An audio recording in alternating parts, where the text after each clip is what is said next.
The world's energy crisis has been an ongoing discussion for the past few decades. The energy demand exponentially rises per year along the growing population, integrating newer technologies, extravagant lifestyle, and expanding businesses. Since the discovery of coal, oil, and natural gas, which has been on a continuous use over the years, these resources are in limited supply and are expected to last only about 50 more years till the fuels run out. Excessive dependence on fossil fuels has increased global warming. This has had a temporary effect on climate change. However, though it may be irreversible, switching to cleaner and more sustainable resources can help minimize the damage it may cause. Established in 1971, Dubai has grown tremendously in 45 years and is named one of the most famous cities in the UAE and all over the world. Well known for its influential and technologically advanced growth, its contribution to the world's energy crisis cannot be overlooked. 80% of UAE's energy consumption is taken up by the buildings, out of which approximately 30% is by the commercial sectors, mainly branching out to HVAC, water usage, lighting, and equipment. HVAC is used more because of Dubai's extreme weather conditions all year round, which is mainly harsh summers rising up to 42 degrees. Most of the energy used goes to cool down buildings. Even during winters, Dubai witnesses more than 8 hours of daylight and a temperature of an average 26 degrees. As businesses begin integrating cleaner options that will reduce the impact on the environment, there will be a noticeable shift in the overall. Dubai International Academic City is the largest free-zone educational hub, given to house more than 30 international higher educational universities in the Middle East, Heriot-Watt University being one of them. Heriot-Watt University Dubai campus building opened to over 3,000 students in 2010 in DIAC, which has quickly grown to its popularity among students worldwide. The campus building is approximately 1,500 meters square in area, which consists of 5 floors including the basement. It also consists of 40 classrooms and 4 laboratories, a library, and faculty office departments. DEWA generates 71% of the building's water and electrical output from natural gas, 12% from nuclear power, 12% from clean coal, and 5% from renewable energy. However, they aim to increase the use of renewables by 2030.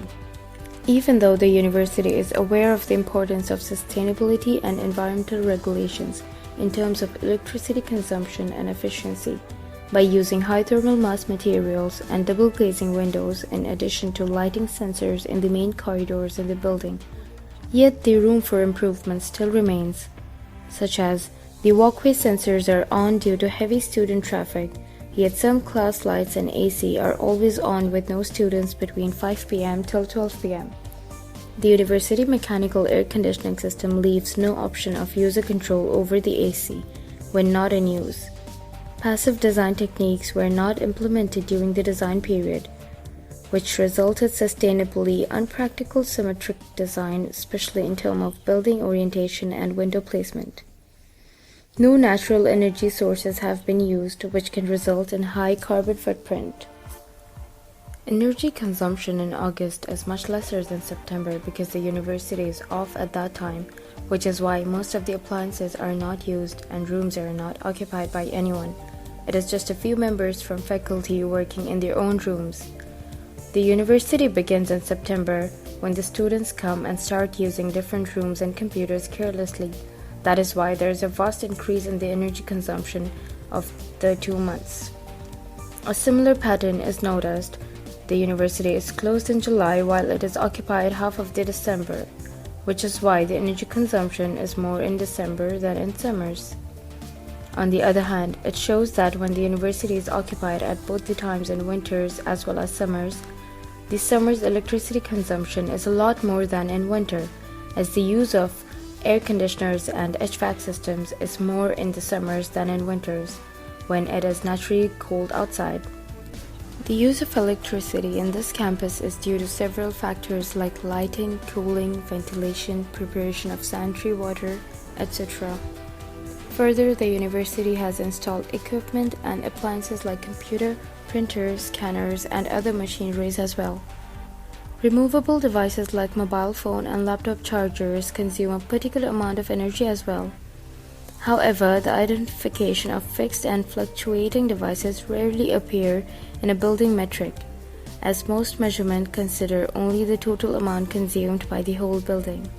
The building's electrical consumption throughout the day, that is from 8 to 5, is more than it is at night because those are the major working hours of students and faculty, while rest of the time the university is officially closed, but the students are allowed to stay if they have to work. The energy demand is increasing in the world. It won't be easy to stop energy consumption or initiate sustainable energy easily in this building, as this is a university building where the number of students keep increasing every passing year. The demand profile is likely to increase rapidly, plus their plan to extend the campus will have more electricity usage in terms of lighting, ventilation, equipment, etc., which will lead to a higher demand profile in future. But with the use of renewable energy and further strategies, it will be easier to balance out the supply and demand altogether. Monocrystalline solar panels have the highest efficiency rates since it has the highest grade silicon. Its efficiency rates are between 15 to 20%. These solar panels yield the highest power outputs. They also require the least amount of space compared to any other types. Monocrystalline solar panels produce up to 4 times the amount of electricity as the other panels do, and they have a long lifetime which reaches to 25 years. It is true that once the monocrystalline panels have the highest prices, but once they recoup their investments, the profit will be higher as savings will be more. Users spend an average of 4,472.29 dirhams less per year on electricity. That's including the cost of the solar panels. The output of these panels, if it covers 60 meter square space of the campus with panels of 15% efficiency, we get 40.5 kilowatt hour per day. Floor tiles that convert kinetic energy from a footstep to electricity can soon be integrated into buildings, footpaths, and other public places to create clean energy. The energy is meant to be stored within batteries and will then be used to generate approximately 8 watt of power per footstep. If approximately 2,000 students walk over 100 tiles of dimensions 450 by 600 mm every day, it could approximately produce 14,025,300 kilowatt hour per year, which will make the Heriot-Watt building 13.8% more efficient. Sustainable cooling technology. Solar-assisted cooling is an extremely promising technology as peak cooling consumption coincides with peak solar radiation. The technology is improving day by day towards its sustainability. With increasing demand for higher thermal comfort levels in the buildings, the market for cooling has been increasing steadily over the past years.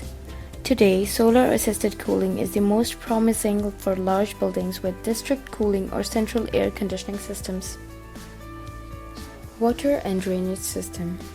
The use of low-flow sensors tap can save around 90% of water used in university washrooms.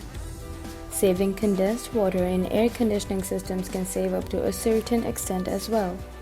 Increasing efficiency in water pumping system and the use of dual pumping to use recycled water for toilet flushing or a grey water system that recovers rainwater or other no potable water for site irrigation.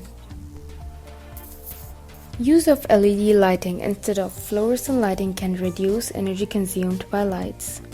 Auto switch on and off for equipment when not in use. A few critical drawbacks have prohibited wind from becoming a highly scalable solution. The laws of physics limit the usable electricity from turbines to 30 to 40% of original wind-powered turbulent wind. Mostly over land as opposed to sea increases energy loss. The other side effects like noise pollution, vibration, impact on wildlife, interference with airwaves, and radar disturbance are triggering public controversies. In order to use wind turbines efficiently, the site has to be suitable. That is, a good site which would have strong, steady wind and low levels of turbulence. The site should be free of any obstructions and an average wind speed of minimum 12 m per hour is needed. The initial cost to set up any microscale wind turbine is around 20,000 dirhams for each wind turbine, which has a capacity to produce 1.9 kilowatt output. Estimated energy production by this wind turbine is 400 kilowatt hour per month. If 10 micro wind turbines are set on the site in the Heriot-Watt building, we will save up to 0.008% energy annually, which is not sufficient enough to be implemented on the site. The building to be audited lacks the factors which are necessary for a micro wind turbine to work. Hence, this technology is not feasible for this site and will not be implemented. Hydro technology. On this site, it is inappropriate to use hydro generation systems because there isn't any source of water that has sizable flow of water and a proper height of fall of water on the site or in any of the areas next to it. Hence, this technology cannot be implemented. With estimations and calculations, the optimization proposals for the Heriot-Watt building are efforts to reduce energy and cost in the long run, with hopes to convert it into an environmentally friendly and at level with Dubai's Expo 2020 vision of a sustainable smart city.